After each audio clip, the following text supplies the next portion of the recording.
In times gone by, one quarreled oft with Guizhong concerning mechanical principles. We each had our ideals, and neither would yield. Under the pretext of a social gathering, one invited the impartial Rex Lapis to judge the quality of our creations. But Rex Lapis declared that Guizhong's Obscuro Vulpus mechanism was superior. Though one was too proud to acknowledge it, in one's heart, one knew that Guizhong was indeed the superior talent in the mechanical arts. As for the story between Guizhong and Streetward Rambler, that begins with a certain bell. In Guizhong's opinion, while mechanisms were no substitute for human composers, they were yet capable of producing simple but fine melodies. But Streetward Rambler believed music to be an expression of the soul, an emotional enterprise that could never hope to be replicated by machinery. They argued endlessly, until one asked Rex Lapis to intercede. He confiscated the bell and designated it for ceremonial use.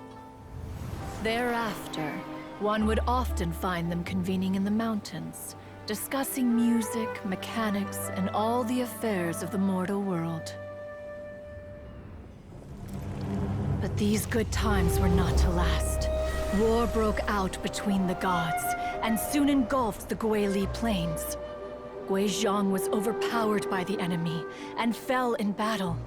When Streetward Rambler and I arrived at the scene at long last, all that remained among the ruins was her lifeless body. After this, at Streetward Rambler's request, Rex Lapis granted her the cleansing bell for safekeeping. To honor our friend's memory, one made a few finishing touches to her ballistic device. Many lantern rites have passed since then. Many greetings and goodbyes. Upon what do you gaze? The Guili Plains? No. It's everything.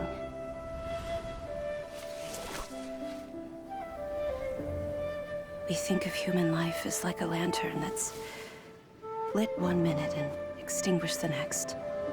But are we Adepti so different? Perhaps as dust settles after a storm, we too must one day return to the world below. Saga.